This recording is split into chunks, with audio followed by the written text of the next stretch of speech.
Well, God wants us all to be courageous because He knows we'll face times in life and situations and circumstances that it takes more than just a desire. It takes courage. Many people operate on the basis of fear, on the basis of what other people think. We as believers should operate on the basis of courage. Courage to say no when we ought to say no. Courage to say yes when we should say yes. So what kind of courage do you have? Is yours sort of floating between depending on the situation? Or do you know the difference between right and wrong for your life? And you've made up your mind. Do we sit down and let change just happen to us? Or are we just watching change happening around us? Or are we aware that change is happening within us? Or are we going to be those proactive people who make sure that we affect what happens to us? Change also produces 4 types of people. They are in this room. First of all, there are people who watch things happen. Not all change is improvement. You used to weigh 128, and now you changed. And for some of you, that's not an improvement. You lost your wardrobe. You lost your ability to climb up steps fast. You even lost the quality of health that you had. Change doesn't mean improvement all the time. But the problem is, without change, there can be no improvement. So you have to decide what to do with change. Change will happen, and if you are not careful, it could be destructive. So you have to determine, what kind of change do I want in my life? And I want you as a young person, as a mother and a father, as a business person, to think about your company even, or your family, or your educational pursuit. What kind of classes do you want to take in college this year? What kind of grades do you want? What kind of relationships you want to have in your life? Who do you want to drop and who do you want to pick up in your relationships? What kind of people do you want to associate with? Where do you want to travel that you've never been? What are the books you need to read you never read before? The changes come with choices. So what kind of person are you? Drive. That's this puppy right here. This is what you want. This is your prefrontal cortex. Drive is the mode where you're in charge of your thoughts, okay? It's where you are fully awake, you are present, and you are driving your thoughts and actions. When you're doing that, your prefrontal cortex is active. The prefrontal cortex is the part of the brain that you need in order to learn new behavior, in order to do something difficult, in order to do something uncertain, in order to do strategic thinking. So I'm going to give you an example. So I'm a righty. If I were to try to write with my left hand, Lewis is going to torture me and tie my hand behind my back and make me do this, I could do it. It would look like I was writing with my foot. And if Lewis came up to me and said, "Hey, Mel, you want some bulletproof coffee?" I'd be like, "Lewis, I'm trying to concentrate. I can't do this." My prefrontal cortex would be el fuego, because it is firing on all cylinders to communicate to my hand new behavior. So the thing that's cool about that is that you can use a simple trick. The moment you feel yourself hesitate, the moment you've got one of those moments where you know that you need to, this is that moment that Lewis talks to you about where you got to step outside of your comfort zone and you've got to lean into your passion and you've got to really take some risks and you got to feel the fear and you got to do it anyway. That's the moment where you just woke up and now you got a decision to make. Are you going to drift back into the habits, or are you going to awaken your prefrontal cortex and drive forward and focus and do something new? I am a strong believer that we quit. Because why? How does a 297-pound cockroach guy who quit on everything is now considered one of the baddest men on the planet? How is that possible? It means I had to change one thing, my mindset. So there's no way in hell that was in, but that guy was in me. Well, that guy came down here and said, "Hey, guess what, man? You're a fat ass, but I'm gonna now make you a badass. I'm gonna miracle this to be a badass." No, it was in me. I had to believe and make that belief work. And through hard work, I did that. And if you understand the mind, it does what you tell it. That's its job.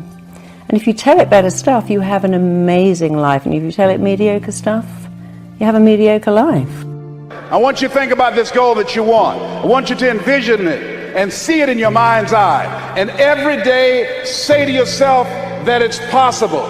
See, most people are not accumulating wealth. Most people are living in poverty. Most people are living far below their potential, not because they don't have the capacity, not because they have not been given authority and dominion over everything on the face of the earth, but most people are living like they're living because of the fact that they don't believe they can have any more than what they now have. In the book called Miseducation of the Negro, Dr. Carter G. Woodson said, if you can determine what a man shall think, you'll never have to concern yourself with what he will do. If you can make a man feel inferior, you never have to compel him to seek an inferior status, for he will seek it himself. And if you can make a man feel justly an outcast, you never have to order him to go to the back door. He'll go without being told. And if there's no door, his very nature will demand one. That's why Scripture reminds us, be ye not conformed to this world, but be ye transformed by the renewing of your mind. So every day you have to sell yourself and get out of your mind those old thoughts, that old belief system. Every day you've got to sell yourself on that it's possible. That you got to put a new mind in you. You got to get out of your mind. You got to begin to restructure your thinking. Every day you've got to begin to recondition your mind. See, many of us go through life making choices, thinking it's our choices, and it's not. What do you mean by that? I'm reminded of the great anthropologist Margaret Mead. She was in a restaurant in Europe, and a waiter saw her and said, "Oh, how are you? I'm so glad to see you." He said, "There are several other Americans here tonight." And she said, "Is that right?" He said, "Yes." She said, "When you serve them dessert, let me know and I'll tell you exactly how many are here." He said, "That's not possible." She said, "Let me know after you serve dessert."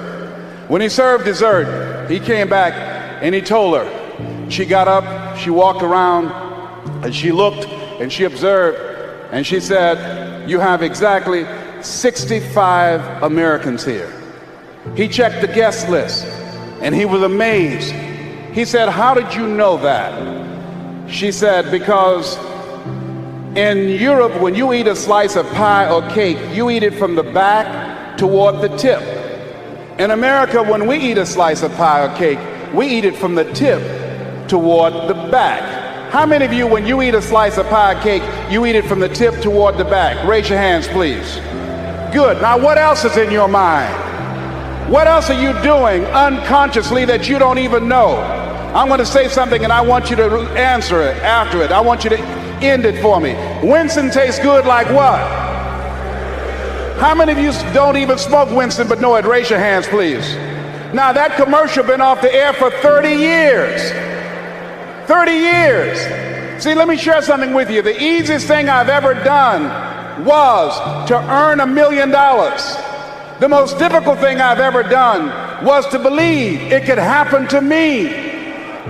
That was the most difficult part, to believe that given my circumstances, if my birth parents came down this aisle right now, I would not know either one if my daddy came up here or my mother came up here. Given the fact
I was born in an abandoned building on a floor, being labeled educable, mentally retarded, not having any college training.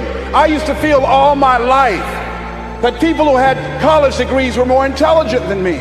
I remember going to see the late Dr. Norman Vincent Peale, the author of the book, The Power of Positive Thinking, and I used to look at him up on stage and I said, I could do that. I would love to talk to people. I love to talk to people.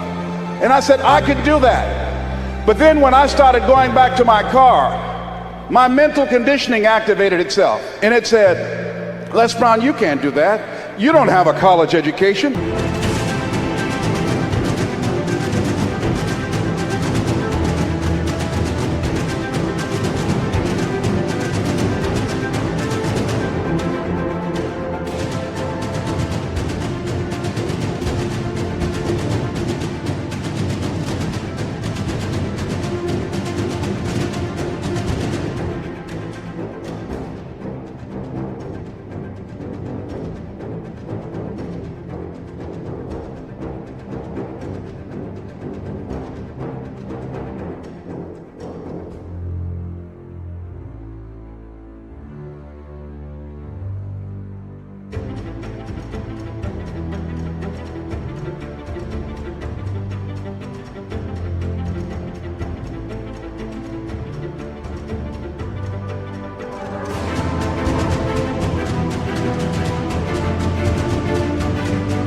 Les Brown, you can't do that. You don't have the training. You've never worked for a major corporation. You can't do that. What makes you think you can earn $5, $10, $15, $20,000 in an hour? You don't earn that now working for 2 or 3 months. What makes you think that you can speak for AT&T, Procter & Gamble, McDonald's Corporation, General Electric? These are clients I have now. You've never even worked for them. How many of you ever thought about something you wanted to do and you talk yourself out of it? Raise your hand if you know what I'm talking about. That inner conversation is what's going to haunt you. After standing here and saying, I can do all things through Christ who strengthens me. After saying that again and again, we are more than conquerors. That inner conversation will cause you, when you leave here, to go back leading a life of mediocrity, leading a life of unproductivity, leading a life of poverty. You said something in there that is really interesting, but I don't understand quite what you mean by it. So you said you have to make sure that the language is not only compelling, but absolutely up to date. What do you mean up to date? Well, I'll give you an example. I worked with somebody who was morbidly obese, and he had a story. You know, when I was a baby, I was only 2 pounds. I nearly died. My parents had to feed me every hour, wake me up, and if I threw up the food, my mum would cry. And she has this story. I'm like, okay, but that's 50 years ago. Now you're going to die of being 600 pounds. So you have to talk to the mind and say, this is completely outdated. It's behind you. So people have a story, you know, I can't find love because my dad left when I was 1. I can't find love because my mum preferred my brother. I can't be a success because I never went to university. I can't speak in public because I blush. And without understanding, when you describe why you can't, you keep it going.